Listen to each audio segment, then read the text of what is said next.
시편 78편 30절에서 39절입니다. 한 절씩 돌아가며 교독하도록 하겠습니다. 그러나 그들이 그들의 욕심을 버리지 아니하여 그들의 먹을 것이 아직 그들의 입에 있을 때에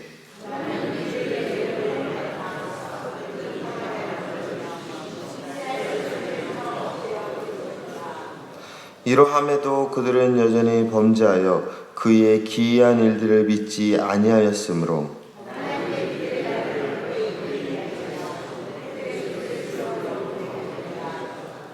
하나님이 그들을 죽이실 때 그들이 그에게 구하며 돌이켜 하나님을 간절히 찾았고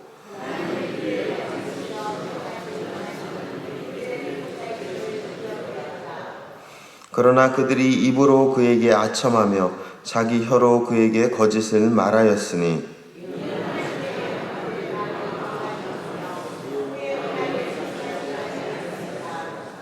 오직 하나님은 긍휼하심으로 죄악을 덮어주시어 멸망시키지 아니하시고 그의 진노를 여러 번 돌이키시며 그의 모든 분을 다 쏟아내지 아니하셨으니 그들은 육체이며 가고 다시 돌아오지 못하는 바람임을 기억하셨습니다. 아멘. 소설가 토드 스트라서라는 분이 자신의 소설 파도에서 이런 명언을 남겼습니다. 기억하지 않는 역사는 되풀이 된다 라는 유명한 명언을 자신의 소설 파도에 이런 명언을 남겼습니다. 인간에게 역사는 과거의 과오를 되풀이하지 않기 위해 남긴 교훈임을 이야기하기 위해서 기억하지 않는 역사는 되풀이 된다라고 그렇게 이야기하고 있습니다. 아무리 시대가 변하고 문화가 변하더라도 인간의 역사는 이때까지 되풀이 되는 경우가 굉장히 많이 있습니다. 그 이유가 무엇이죠? 인간의 본성은 여전히 그대로이기 때문입니다. 사실 문화가 변하고 사람의 환경이 아무리 많이 변한다 할지라도 희노애락으로 점철된 인간의 감정은 여전히 수천 년이 지나도 그대로이기 때문이죠. 그리고 자신이 얻기 위한 것을 쟁취하기 위해서 그 인간의 욕망을 채우기 위해서 서로 싸우고 경쟁하고 전략을 쓰는 것 또한 시대가 바뀌어도 그 도구가 바뀌어도 여전히 똑같이 동일하게 되풀이되는 인간의 역사 가운데 일어나는 일입니다. 그래서 과거의 일들을 통하여서 지금 현재 우리에게 일어나는 일들을 우리는 다시 한번 배울 수 있으며 다시 한번 그것들을 통하여서 답습하지 않을 수 있도록 우리는 교훈으로 삼을 수 있다라는 의미입니다. 오늘 성경의 이 시편 78편도 사실 그런 맥락의 주제입니다. 시편 78편의 주제가 무엇이냐라고 이렇게 물어보신다면 바로 교훈입니다. 교훈. 성경에서 이스라엘 백성들이 광야에서 일어났던 일을 시편의 저자는 이야기하고 있습니다. 그러면서 그때 일어났던 그 일들을 너희들이 기억하여서 그 역사가 너희들의 신앙의 삶 가운데 되풀이되지 않을 수 있도록 스스로 돌아보고 교훈 삼아 그렇게 삶을 새롭게 하나님 앞에 바르게 살아가라라는 차원에서 오늘 말씀을 이야기하고 있습니다. 오늘 말씀 1절에 보니까 율법을 들으며 내 입의 말에 귀를 기울이라고 시편의 저자는 이야기하고 있죠. 그래서 이 시편의 78편의 주제가 바로 교훈입니다. 과거에 일어났던 그 일을 통하여서 현재 우리도 그런 삶의 자리를 되풀이하지 않고 하나님 보시기에 바른 삶을 살아라라는 그런 의미입니다. 그렇다면 이 시편 78편에서는 어떤 이스라엘 역사의 그 과거의 모습이 나타나 있는 것일까요? 시편 78편에는 광야에서 살았던 이스라엘 백성의 죄악을 낱낱이 고발합니다.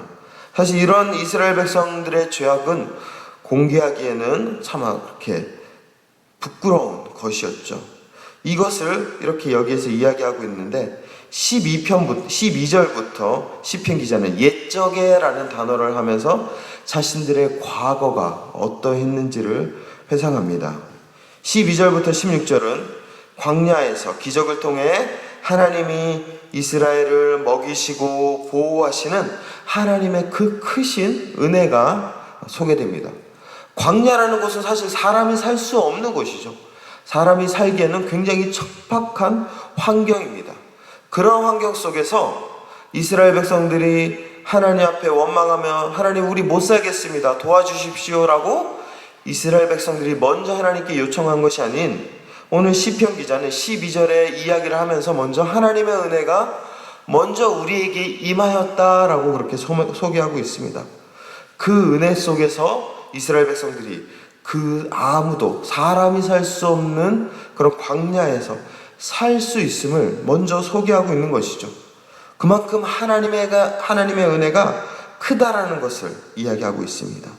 그러나 17절부터 22절까지 그 은혜를 누리는 이스라엘 백성들이 어떻게 반응하고 있는지가 나오고 있습니다. 17절부터 22절까지 그런 하나님의 은혜도 잊은 채 원망하며 하나님께 거역하는 이스라엘 백성들의 모습이 나옵니다. 먼저 하나님이 아시고 먼저 채워주시고 먼저 보호해주시고 입혀주셨건만 그런 하나님의 은혜를 모른 채 이들이 하나님께 원망하며 거역했다라는 것이죠.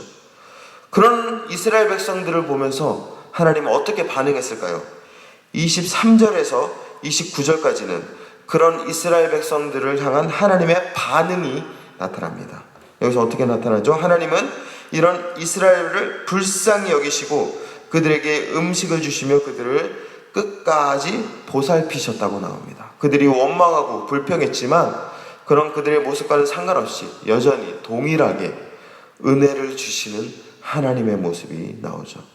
그러나 이러한 이스라엘이 하나님의 은혜를 계속 누리고 있음에도 불구하고 시편 기자는 이스라엘의 상태를 이렇게 묘사합니다. 바로 오늘 함께 읽은 본문 30절 첫 구절이죠. 이 30절을 새 번역으로 이렇게 표현하면 이렇게 표현합니다. 그러나 먹을 것이 아직도 입속에 있는데도 그들은 더 먹으려는 욕망을 버리지 않았다. 먹을 것이 입속에서 있음에도 불구하고 그들은 더 먹고 싶은 욕망으로 하나님께 원망하며 거역하는 모습을 했다라고 시편의 기자는 그렇게 표현하고 있습니다. 결국 그들의 마음 가운데서 하나님이 은혜를 주심에도 불구하고 어떻게 했다라는 것이죠? 그 은혜에 만족하지 못하고 더욱더 자신의 욕심을 채우기 위해 하나님께 대적했다라는 모습이 나타나고 있습니다. 하나님의 은혜는 우리가 생각하는 것 이상으로 크고 놀라운 은혜입니다. 그렇기 때문에 그 하나님께서 우리에게 은혜를 주시고 채워주실 때에는 부족하게 채워주시지 않습니다. 언제나 우리가 생각하는 것, 우리가 기대하는 것보다 더 크게 후히 주시고 사실 원하는 것보다 더 많이 주실 때가 많이 있습니다. 그러나 문제는 어디에서 오는 거죠? 그 하나님의 은혜가 부족한 것이 아니라 그 은혜가 아무리 크다 할지라도 그 은혜에 만족하지 못하는 이스라엘 백성의 모습에 있다라고 시편 기자는 우리에게 이야기하고 있습니다. 그렇기 때문에 하나님께서 우리의 삶 가운데 놀라운 은혜, 이스라엘 백성들에게 놀라운 은혜를 주시더라도 그것이 만족하지 않는다라면, 그것이 감사하지 않는다라면 그것이 원망이 될 수 있고 불평이 될 수 있다라고 그렇게 이야기를 하고 있습니다. 25절에 보니까 재밌는 표현이 나옵니다. 힘센 자의 떡이라고 나오죠. 힘센 자의 떡. 이 힘센 자의 떡을 다른 번역에서는 어떻게 표현하고 있냐면 천사의 음식이라고 나옵니다. 즉 이 세상에서 먹을 수 없는 고귀한 천상의 음식을 먹으면서도 그들은 불평이 나왔다는 것입니다. 그들 마음 가운데서 만족이 안 되니, 그것이 감사가 안 되니 원망이 나오고 불평이 나오고 있는 것입니다. 그래서 이들의 신앙의 상태를 36절에서 이렇게 표현합니다.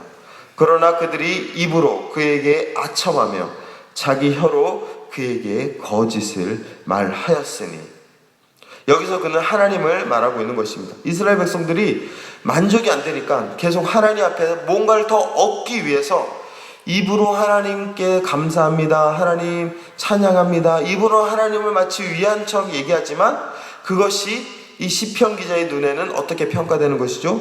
아첨으로 평가됩니다. 그리고 그것이 거짓말로 평가되고 있는 것입니다. 자신이 원하는 것을 더 얻기 위해 그 밑빠진 독에 물을 붓듯이 그 욕망의 그릇에 하나님의 은혜를 채우기 위해서 하나님이 그 자신이 원하는 것들을 위해서 하나님을 이용하는 이런 연약한 모습이 그들 안에 나타나 있다는 것입니다. 사실 이 시편 기자가 설명한 12절부터 오늘 본문까지 이 내용은 출애굽기부터 민수기까지 나왔던 이스라엘 백성들의 사건의 이야기입니다. 성경을 통독해 보신 분은 알겠지만 사실 그 말씀을 읽으면서 우리의 마음 가운데 은혜가 되고 감사가 나오기보다는 한편으로 너무나도 답답한 마음이 듭니다. 왜 그러냐면은 하나님은 이스라엘 백성들 가운데서 계속 무언가를 채워주시는데 그들은 계속 불만을 표면하고 있죠. 물이 없으면 물이 없다고 그러고, 배고프면 배고프다고 그러고, 더우면 덥다고, 추우면 춥다고, 이집트에 살 때, 애굽에 있을 때 먹었던 그 음식을 회상하면서 그들은 끊임없이 원망하고 불평하는 그런 모습을 보여주고 있습니다. 하나님이 그들을 향해서 무언가를 채워주심에도 불구하고 그들 안에 만족하지 못하고 있는 그런 모습이 나타나고 있죠. 그래서 성경을 읽다 보면 마음 가운데 답답한 마음이 들고 이렇게 살아갈 수밖에 없나라는 그런 어떤 마음의 한숨이 절로 나오고 있습니다. 그래서 그런 생각이 들죠. 내가 하나님이라면 과연 이스라엘 백성을 용납할 수 있을까? 이런 패역한 백성을 내가 품을 수 있을까? 그런 생각이 듭니다. 그런데 하나님은 이들을 어떻게 하셨을까요? 38절에 이렇게 고백하고 있죠. 오직 하나님은 긍휼하심으로 죄악을 덮어주시어 멸망시키지 아니하시고 그의 진노를 여러 번 돌이키시며 그의 모든 분을 다 쏟아내지 아니하셨으니 라고 고백합니다. 끊임없이 원망하고 끊임없이 불평하고 끊임없이 반역하는 이스라엘 백성을 보면서 너희들은 안 되겠다, 구제불능이다 라면서 그들을 쓸어버리신 것이 아니라 그들을 오히려 불쌍히 여겨주셨다는 것입니다. 그들에게 화를 내기보다는 화를 돌이키고 참고 또 참고 또 참고 그들을 향한 그런 인내의 긍휼의 마음을 계속 보여주셨다라고 하나님께서 그렇게 나오고 있습니다.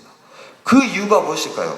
39절에 그 이유를 시편 기자는 이렇게 설명하고 있습니다.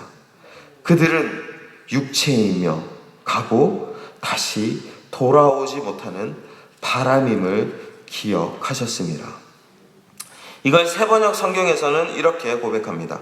하나님께서는 기억하신다. 사람은 다만 살덩어리, 한번 가면 되돌아올 수 없는 바람과 같은 존재임을 기억하신다. 바람은 어떤 것이죠? 금방 왔다 사라지는 허무한 것입니다. 이 사람의 존재가 하나님의 눈에 그렇다는 것입니다. 사람의 일평생이 길면 100년이라 할지라도 하나님 보시기에 그것은 그냥 한순간 그런 어떤 짧은 모습이라는 것이죠. 그렇기 때문에 사람의 인생은 바람과 같이 부질없는 인생임을 하나님은 너무나도 잘 알고 있습니다. 그렇기 때문에 이스라엘 백성들이 지금 하나님께 원망하고 떼쓰고 그렇게 하나님께 무언가를 얻기 위해서 노력하는 그 모습이 부질없는 그런 한 인생의 모습임을 알기 때문에 그들을 불쌍히 여기신다는 것이죠. 다시 말하면 부모가 철없는 그 아이의 모습을 보는 것과 같다라고 그렇게 성경은 우리에게 평가하고 있습니다. 저희 집에 건율이가 이렇게 어느 날 어린이집에서 장난감을 하나 받아왔습니다. 그래서 장난감을 집에서 갖고 와서 막 이렇게 엄마한테, 누나한테 자랑을 했죠. 근데 예섬이야, 누나가 그걸 보더니 자기도 그 장난감을 갖고 싶은지 그때부터 떼를 쓰기 시작합니다. 울며 불면서 저거 사달라, 저거 토이마켓 가면 살 수 있다고 계속 떼를 쓰기 시작합니다. 나중에는 본인도 울다 눈물이 안 나오니까 억지로 연기를 하면서 그 없는 눈물을 뽑아내면서 그렇게 사달라고 떼를 쓰는 모습이 나옵니다. 그 모습을 보면서 그런 생각이 들었습니다. 나중에 20살이 되고 30살이 되면 사실 거들다 보지도 않은 그런 장난감인데 그 장난감 하나를 얻기 위해서 떼를 쓰는 그 아이의 모습이 마치 이스라엘 백성들이 광야에서 자신이 원하는 것을 얻기 위해 떼를 쓰는 모습과 하나님 보시기에 같은 것이 아닐까라는 생각을 하게 됩니다. 결국 우리의 삶 가운데 우리가 얻기 위해서 그렇게 원하는 그 많은 것들, 그것들이 대단해 보이고 그것들이 가치 있어 보이고 중요한 것 같아 보이지만 하나님 보시기에 그것이 중요한 것이 될 수 있을까라는 생각이 될 수 있다는 것입니다. 결국 우리가 원하는 것들, 그런 것들은 하나님 보시기에 제가 예섬이가 그렇게 때를 쓰는 것을 보는 것처럼 하나님 보시기에도 그냥 철없는 아이의 떼쓰는 모습이지 않을 수 있을까라는 생각을 하게 됩니다. 그렇기 때문에 하나님은 그런 이스라엘 백성을 보시며 그들을 쓸어버리며 분노하며 화를 내시기보다는 그냥 철없는 그 아이의 모습을 보듯, 부모가 그 철없는 아이의 그 모습을 그냥 있는 그대로 참고 또 참고 받아들이듯이 우리의 모습을 참고 또 참고 받아들이시는 것은 아닌지 다시 한번 생각해 봅니다. 그렇기 때문에 우리의 삶 가운데서 오늘날 이 이스라엘 백성, 과거의 이 모습을 보며 우리가 다시 한번 고민하며 다시 한번 신앙의 모습이 무엇인지 결단하며 살아가야 될 것들이 있습니다. 내 삶 가운데 하나님께 원하는 것들, 만족하지 못하며 살아가는 것들, 과연 그것이 중요한 것인지, 과연 그것이 정말 내가 얻어야 되는 것인지 우리가 다시 한번 생각해 볼 필요가 있습니다. 어쩌면 그것은 하나님 보시기에 필요하지 않는 것일 수 있습니다. 어쩌면 그것은 그냥 우리가 때를 쓰는 것일 수 있다는 것입니다. 제가 예전에 몇 달 전에 일인데요, 카메라를 정말 사고 싶어 했습니다. 그래서 카메라를 너무 사고 싶어 해서 아내에게 집요하게 이 카메라 너무 좋은데, 이 카메라 있으면 우리 가족 사진 이쁘게 찍을 수 있을 것 같은데 라면서 계속 아내에게 회유를 했었죠. 아내는 그런 저의 모습을 불쌍히 여겨보면서 나중에는 결국 이렇게 얘기했습니다. 그래, 사고 싶으면 사. 아내의 허락을 맡아내서 이제 저는 카메라를 살 수가 있게 되었죠. 그래서 다시 인터넷에 들어가 그 카메라를 봤는데, 이게 아시는 분은 아시겠지만 카메라가 굉장히 고가입니다. 그래서 저는 카메라를 사려고 인터넷에 들어갔지만 차마 결제 버튼을 누를 수가 없었습니다. 그래서 고민하고 또 고민하다가 이렇게 비싼 건 나에겐 사치이지 않을까라는 생각에 사지 않고 그냥 포기하고 나중에 돈 생기면 여유 있을 때 사자라는 마음으로 한편으로 미뤄두었죠. 그리고 몇 달이 지났습니다. 그리고 제가 이제 어제 이 설교를 준비하면서 그때 그 일이 떠오르면서 제 안에 그런 마음이 들었습니다. 나는 지금도 카메라를 사고 싶어 하는가 라면서 내 자신을 되돌아보게 되었죠. 어떨까요? 저는 지금도 카메라를 사고 싶어 할까요? 참 신기하게도 그때 그 순간뿐이었습니다. 지금 저는 카메라가 그렇게 관심 있는 대상이 아닙니다. 그냥 있어도 그만, 없어도 그만인 것이죠. 그때는 그것이 너무나도 사고 싶어서, 그것을 원해서 아내를 그렇게 집요하게 그렇게 쫄랐고 회유했지만 막상 돌이켜보니 그냥 부질없는 것임을 다시 한번 깨닫게 된다는 것이죠. 우리가 하나님 앞에 기도할 때 우리의 모습을 다시 한번 되돌아봅니다. 지금 내가 하나님 앞에 기도하고 있는 것들, 사실 그것들이 필요한 것일 수 있습니다. 그것이 정말 하나님이 원하는 것일 수 있습니다. 그렇다면 아마 하나님은 하나님의 때에 그것들을 들어주시고 응답해 주실 것입니다.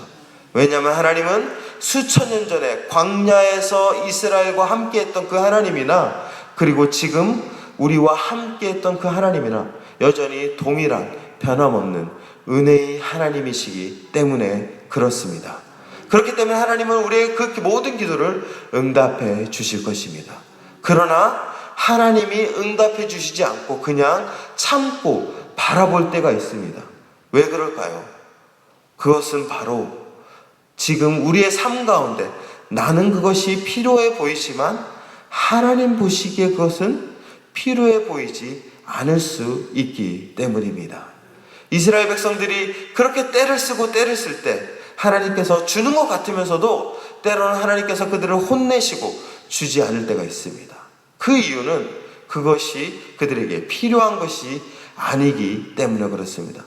여전히 그 입에 메추라기 고기가 그리고 천상의 음식인 만나가 가득했음에도 불구하고 그것을 만족하지 못하고 하나님 앞에 더 달라고 떼를 쓰는 이스라엘 모습처럼 우리의 모습 가운데서도 만족하지 못하고 감사하지 못하고 하나님 앞에 무언가를 원하는 모습이 있을 수 있다는 것이죠. 그렇기 때문에 오늘 이 시간 이 기도의 자리 가운데서 내가 원하는 것을 기도하는 것도 중요하지만 내가 원하는 것이 하나님도 원하는 것인지를 다시 한번 분별할 필요가 있습니다. 그것을 분별하며 살아가게 될 때 우리의 신앙 가운데 어떤 것을 깨닫냐면은 하나님과 우리의 그 관계, 신앙 가운데 더 중요한 것이 무엇인지를 깨닫게 됩니다. 지금 당장은 내가 원하는 것이 무엇인지 그것이 가장 중요해 보이지만 그것보다 더 중요한 하나님과의 깊은 관계가 우리 안에 더 있어야 될 것들을 우리가 깨닫게 된다는 것이죠. 카메라를 사지 않음으로 인하여서 놀라운 변화를 경험했습니다. 아내가 저를 성숙한 남편으로 바라보게 되었습니다. 그리고 저를 바라보는 모습 가운데서 저를 존중해주고 저를 더욱더 인정해주는 모습을 보게 되었죠. 아무것도 아닌 것 같지만 그것이 필요한 것이 아님을 깨닫게 되고 포기하고 그리고 저는 아내와의 관계에 집중하게 되자 그 관계가 더욱더 깊어지는 것을 경험하게 되었습니다. 하나님과의 관계도 마찬가지입니다. 당장 내가 원하는 것을 얻기보다 지금 나에게 더 소중한 것이 하나님과의 관계임을 깨닫게 된다면 우리는 무엇을 위해서 기도해야 될까요? 바로 우리에게 은혜 주시는 그 하나님, 하나님께서 우리에게 내밀어 주는 그 손보다는 우리를 향해 한결같이 바라보시는 그 하나님의 얼굴에 우리가 더욱더 집중하며 나아갈 수 있게 될 것입니다. 오늘 이 시간 이 새벽 기도의 자리 가운데 그렇게 하나님의 얼굴을 바라보며 하나님과의 관계를 더욱더 깊이 가질 수 있는 우리 귀한 성도님들의 삶 되길 소망합니다. 이 시간 함께 기도하며 나아가겠습니다. 하나님, 내가 원하는 것이 있지만 그것이 하나님도 원하는 것인지 다시 한번 고민해 봅니다. 그리고 내가 원하는 것보다 더 중요한 것은 하나님과의 관계임을 깨닫게 됩니다.